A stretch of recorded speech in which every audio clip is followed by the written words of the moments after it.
بسم الله الرحمن الرحيم. الحمد لله رب العالمين، والصلاة والسلام على سيد المرسلين وخاتم النبيين وعلى آله وأصحابه أجمعين، أما بعد. أعوذ بالله من الشيطان الرجيم. بسم الله الرحمن الرحيم. من المؤمنين رجال صدقوا ما عاهدوا الله عليه، فمنهم من قضى نحبه ومنهم من ينتظر وما بدلوا تبديلا. صدق الله العظيم. قابل احترام حضرات علماء کرام، بزرگان محترم اور میرے عزیز دینی اسلامی بھائیوں، گھروں میں بیٹھ کر سن رہی باپردہ مائیں اور بہنیں، ہم سب لوگ جمادی الاخری کے اس مہینے سے گزر رہے ہیں جس مہینے میں حضرت صدیق اکبر رضی اللہ تعالیٰ عنہ کی وفات کا واقعہ پیش آیا ہے۔ حضور نبی اکرم صلی اللہ علیہ وسلم کی ہستی کو جس طریقے سے قرآن کریم نے پوری امت کے لیے ایک آئیڈیل اور اسوے کے طور پر پیش کیا ہے کہ لَقَدْ كَانَ لَكُمْ فِي رَسُولِ اللَّهِ أُسْوَةٌ حَسَنَةٌ، اسی طریقے سے صحابہ کرام رضوان اللہ علیہ اجمعین جنہوں نے نبی اکرم صلی اللہ علیہ وسلم کی تربیت کی چھاؤں میں تربیت پائی تھی، ان سب کی پرسنالٹیز بھی ایسی ہیں کہ نبی اکرم صلی اللہ علیہ وسلم نے ان صحابہ کرام کو اور ان میں بھی خاص طور پر جو خلفائے راشدین ہیں ان کو بعد کی امت کے لیے اسوہ اور آئیڈیل بتایا ہے۔ ابو داؤد شریف کی روایت ہے، نبی اکرم صلی اللہ علیہ وسلم نے ارشاد فرمایا، علیکم بسنتی وسنت الخلفاء الراشدین المہدیین، کہ تم میرے طریقے کو بھی مضبوطی سے پکڑو اور خلفاء راشدین کے طریقے کو بھی مضبوطی سے تھامو۔ میرے بزرگوں، یہ بھی نبی اکرم صلی اللہ علیہ وسلم کا بہت بڑا کارنامہ اور بہت بڑا اچیومنٹ ہے کہ بڑا آدمی جو ہوتا ہے وہ جب دنیا سے رخصت ہوتا ہے تو اس کی شان یہ ہوتی ہے کہ وہ اپنی زندگی ہی کے اندر تربیت کے ذریعے سے ایسے لوگ جنریٹ کر دیتا ہے جو اس کے مشن کو آگے بڑھاتے رہتے ہیں۔ وہ اس اطمینان کے ساتھ دنیا سے رخصت ہوتا ہے کہ میری جو تحریک ہے، میری جو مومنٹ ہے یا میری جو وچار دھارا ہے وہ میرے ساتھ جنازے پر لوگوں کے کاندھوں پر سوار ہو کر قبرستان کے اندر دفن نہیں ہو جائے گی، بلکہ میں نے ایسے لوگ پیدا کر دیے ہیں، ایسے لوگ جنریٹ کر دیے ہیں جو اس فکر کو، اس کاز کو، اس مشن کو آگے بڑھاتے رہیں گے۔ تو نبی اکرم صلی اللہ علیہ وسلم کا یہ کمال ہے کہ آپ صلی اللہ علیہ وسلم نے اپنی زندگی ہی کے اندر صحابہ کرام کی صورت میں اور بطور خاص خلفائے راشدین کی صورت میں ایسے لوگ تیار کر دیے کہ جن کے حوالے امت کی جا سکتی تھی۔ ایک نبی دنیا سے رخصت ہوتا ہے، وہ کوئی معمولی واقعہ نہیں ہوتا، وہ ایک بہت بڑا واقعہ ہوتا ہے، اور اس نبی کے بعد آنے والی جو امت ہے، اب اس امت کو کس کے حوالے کیا جائے اور کسے سپرد کیا جائے، کیونکہ دنیا کے اندر بڑی بڑی تحریکیں اٹھی، بڑی بڑی موومنٹس اٹھتی ہیں اور بہت جوش و خروش کے ساتھ وہ پھیلتی بھی ہیں، لیکن وقت کے گزرنے کے ساتھ اگر ان تحریکات کو، اگر ان موومنٹس کو ایسے کام کے لوگ فراہم نہ ہو، نیا خون اگر اس میں شامل نہ ہوتا رہے تو اس صورت میں وہ تحریکیں اپنی موت آپ مر جاتی ہیں۔ آپ صلی اللہ علیہ وسلم اس حقیقت سے واقف تھے، اس لیے نبی اکرم صلی اللہ علیہ وسلم نے ان لوگوں کی تربیت اس شان سے کی کہ آپ صلی اللہ علیہ وسلم کے وصال کے لیے ہم دیکھتے ہیں کہ آپ صلی اللہ علیہ وسلم نے اپنی زندگی میں حضرت صدیق اکبر رضی اللہ تعالیٰ عنہ کو امامت حوالے کر دی، اور امامت حوالے کرنے کے بعد آپ صلی اللہ علیہ وسلم کا جو آخری منظر ہے کہ صحابہ کرام مسجد میں نماز پڑھ رہے ہیں، حضرت صدیق اکبر امامت کرا رہے ہیں، نبی اکرم صلی اللہ علیہ وسلم اپنے حجرے سے دیکھ رہے ہیں کہ یہ میرے جیارے تیار ہو چکے ہیں جو اب میرے مشن کو آگے بڑھاتے رہیں گے، گویا اب میں ٹھنڈی سانس لے کر دنیا سے رخصت ہو سکتا ہوں۔ تو حضور نے اس بات کا اطمینان حاصل کیا۔ اب غور کرنے کی بات ہے کہ ان سب کے اندر جن پر نبی اکرم صلی اللہ علیہ وسلم نے اعتماد کیا، بخاری شریف کی روایت ہے وَيَأْبَى اللَّهُ وَالْمُؤْمِنُونَ إِلَّا أَبَا بَكْرٍ، کہ نبی اکرم صلی اللہ علیہ وسلم نے فرمایا کہ اللہ تعالیٰ اور مومنین ابو بکر کے علاوہ کسی کی امامت اور خلافت کے اوپر اکٹھا نہیں ہوں گے۔ تو اس لحاظ سے حضرت صدیق اکبر رضی اللہ تعالیٰ عنہ ہم سب کے لیے یوں ایک آئیڈیل کے طور پر سامنے آتے ہیں کہ اگر کسی شخص کو کوئی بڑا مشن اپنے کاندھے کے اوپر اٹھانا ہے، کسی کام کو آگے لے کر چلنا ہے، تو یہ بھی آدمی اپنی ذات کے اوپر محنت کرتے ہوئے اپنے آپ کو اس سٹیج تک لے جائے جس سٹیج پر پہنچنے کے بعد کوئی اس پر اعتماد کر سکے، کوئی بڑا کام اس کے کاندھے کے اوپر ڈالا جا سکے۔ یہ بھی آدمی کی سعادت کی بات ہوتی ہے۔ حضرت صدیق اکبر رضی اللہ تعالیٰ عنہ نے اس مقام پر اپنے آپ کو پہنچا کر دکھایا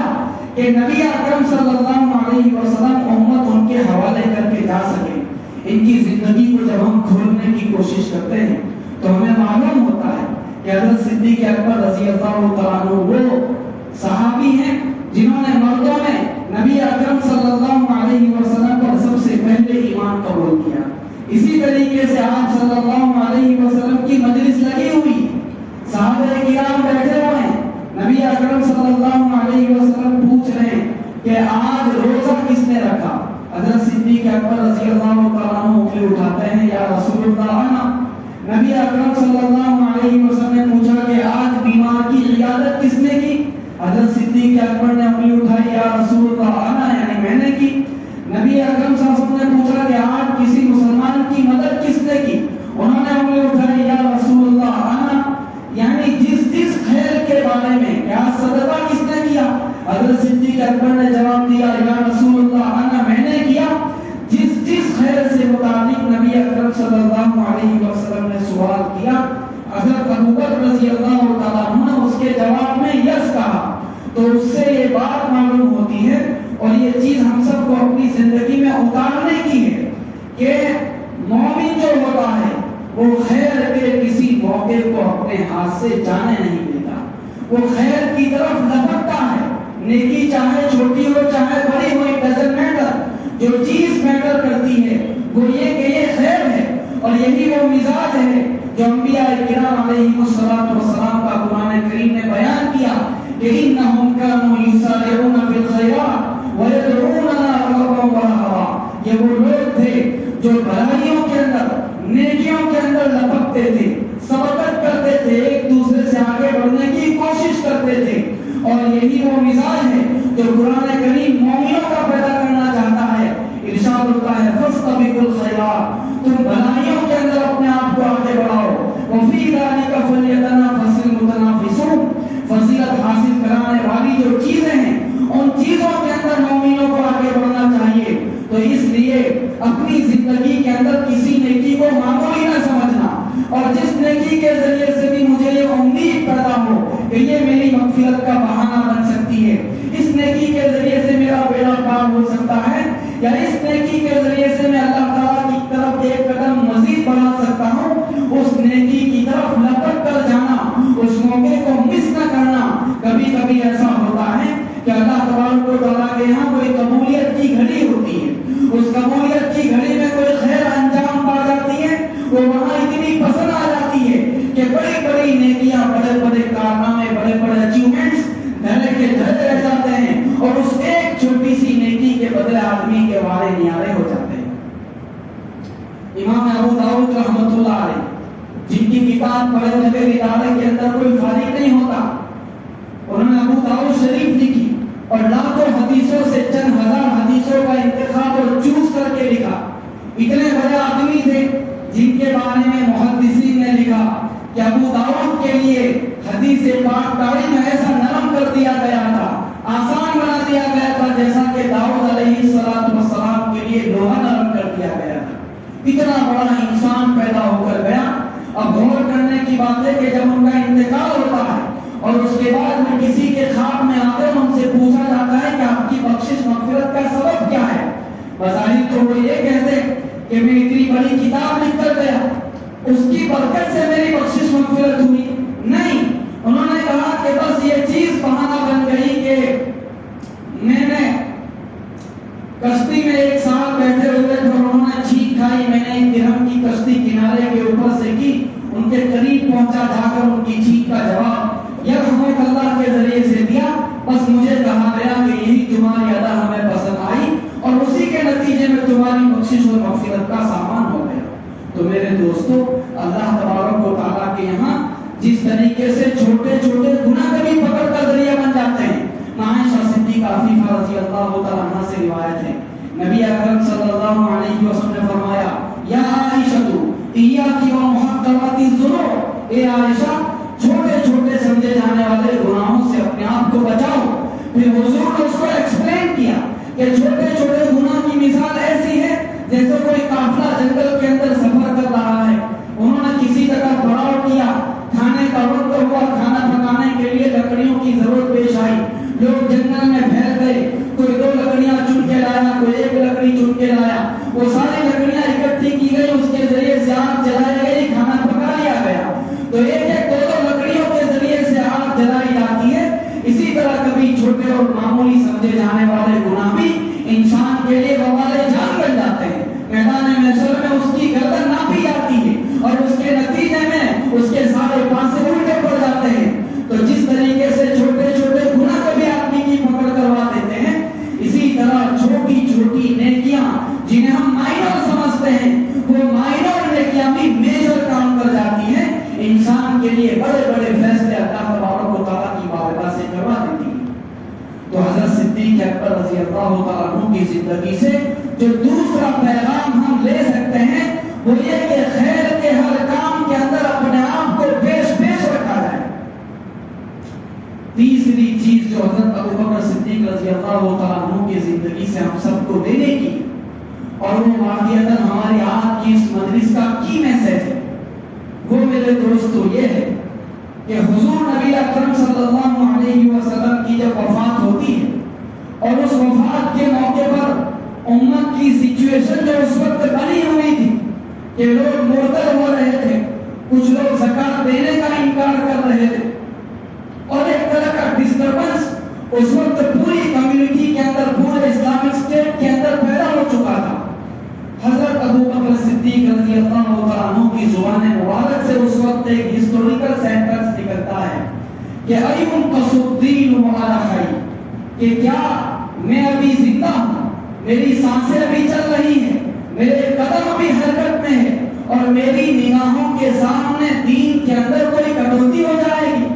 دین کا وہ کامل ڈھانچہ جو آپ صلی اللہ علیہ وسلم چھوڑ کے گئے, اس پورے اسٹرکچر کے اندر میرے زندہ رہتے ہوئے کوئی کٹوتی نہیں کی جا سکتی, اس میں کوئی نقصان نہیں ڈالا جا سکتا, اس محل کے اندر کوئی درار نہیں پڑ سکتی. یہ کہہ کر انہوں نے اپنے آپ کو میدان میں اتارا, اور وہ ایک تاریخ کی ایسی کریٹیکل کنڈیشن تھی, اس کریٹیکل سچویشن میں انہوں نے پوری امت کو سنبھال کر دکھایا. میرے دوستو,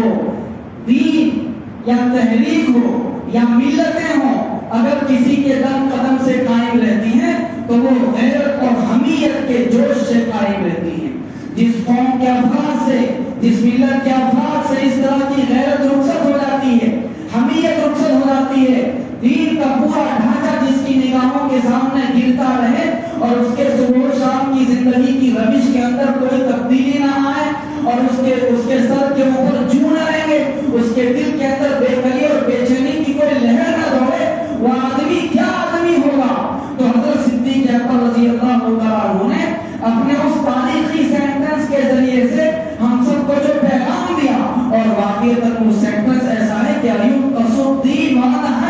کہ میری آنکھیں ابھی کھلی ہیں اور میری نگاہوں کے سامنے دین کے اندر کوئی کٹوتی ہو جائے گی. اتنا زبردست سینٹنس ہے کہ آج اگر ہم اس کو اپنی طبیعتوں کے اوپر اوڑھ لے, ہمارے صبح و شام تبدیل ہو جائیں, ہماری زندگی کی پرائیورٹیز تبدیل ہو جائیں, ہم اپنی زندگی کو دوبارہ ریویو کرنے کے اوپر مجبور ہو جائیں اور اپنی زندگی کو پھر سے ری ڈیزائن کرنے کے اوپر مجبور ہو جائیں کہ میری صبح کہاں گزرنی چاہیے, میری شام کس نوعیت کی ہونی چاہیے. کہیں تو میری زندگی آج اس حالت کے اندر گزر رہی ہے کہ صبح سے لے کر شام تک, شام کو جب میں اپنے تکیے کے اوپر سر رکھتا ہوں اور 24 گھنٹے کی زندگی کو ریویو کرتا ہوں, تو ملت کے لیے گزرنے والا وقت, دین کے لیے گزرنے والا وقت, قوم کے لیے گزرنے والا وقت مجھے اس 24 گھنٹے کے اندر ڈھونڈنے سے نہیں ملتا.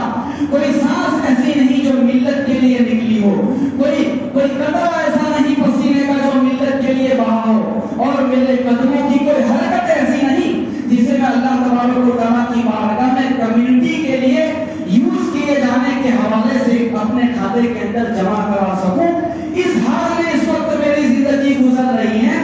اب یہ سینٹنس اگر ہم سب اپنی طبیعتوں کے اوپر طاری کر لیں,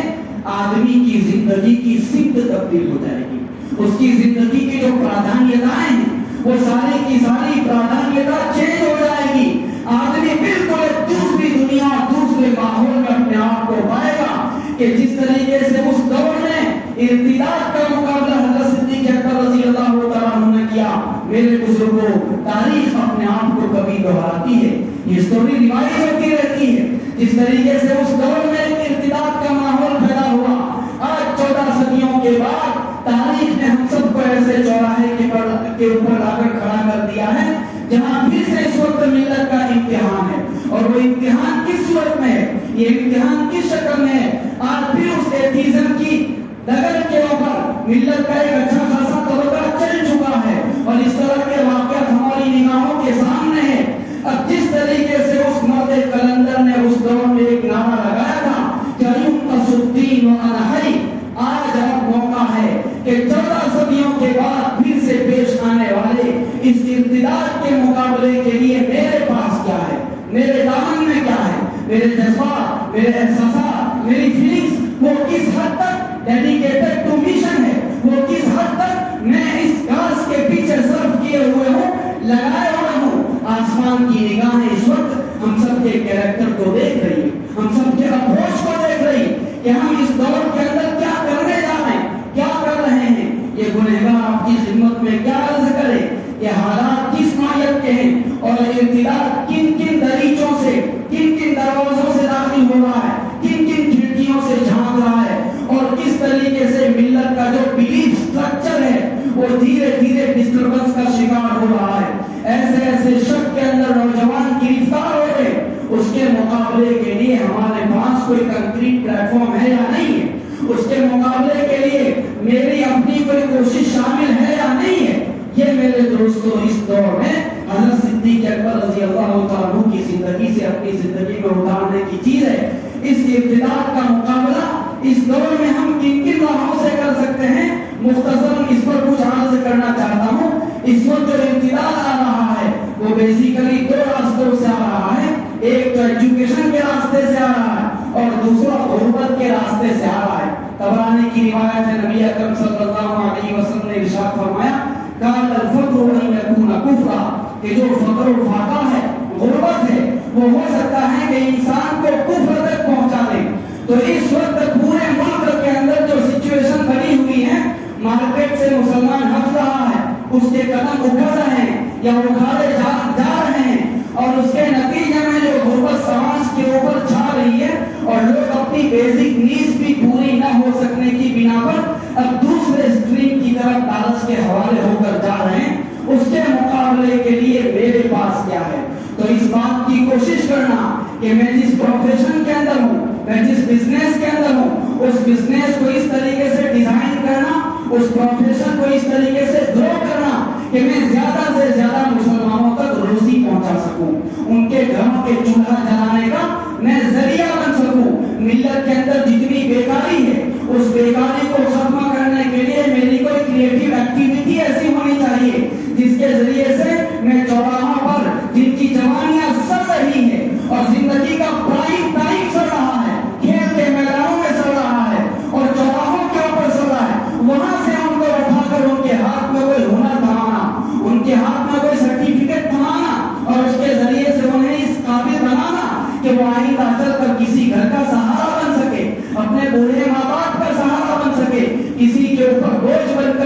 زندگی نہ گزارے. حضور نبی اکرم صلی اللہ علیہ وسلم مدینے پاک ہجرت کر کے تشریف لے گئے. آپ نے جو سب سے پہلا خطبہ دیا وہ حلال روزی کی فضیلت کے اوپر دیا تھا. کیوں؟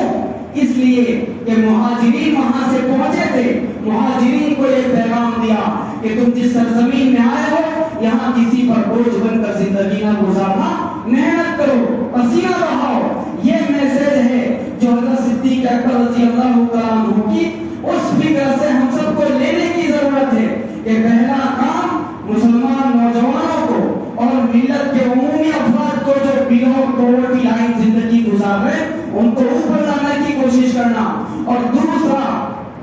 جس راستے سے ارتداد آ رہا ہے, ایتھیزم آ رہا ہے, وہ میرے دوستو ایجوکیشن ہے. تو ایجوکیشن کے راستے سے آنے والے ارتداد کا مقابلہ دو طریقوں سے کیا جاتا ہے. ایک تو مکتب کے راستے سے کیا جاتا ہے. آپ کے گاؤں میں تو ماشاءاللہ ہمارے گاؤں میں مکتب قائم ہے, لیکن میں اگلی بات آپ کی خدمت میں عرض کرنا چاہتا ہوں کہ جس ملک میں ہم زندگی گزار رہے ہیں اس ملک میں نہ جانے کتنے علاقے ایسے ہیں جہاں مکتب کا ایسا well plan well design system نہیں ہے. تو اب اس بات کی کوشش کرنا کہ جس گاؤں میں ہم زندگی گزار رہے ہیں اس گاؤں کے ہر باشندے کی کوئی نہ کوئی پونجی, کوئی نہ کوئی رقم اس طرح کے علاقوں میں جو ریموٹ ایریاز کہے جاتے ہیں ان علاقوں کے اندر مکتب کو قائم کرنے کے لیے استعمال ہو اور اس جال کو دھیرے دھیرے ان ایریاز تک لے جایا جائے جہاں لوگ بیچارے سورہ فاتحہ بھی نہیں جانتے, جہاں باپ کا جنازہ نگاہوں کے سامنے ہوتا ہے لیکن بیٹے کو نہیں پتا ہوگا,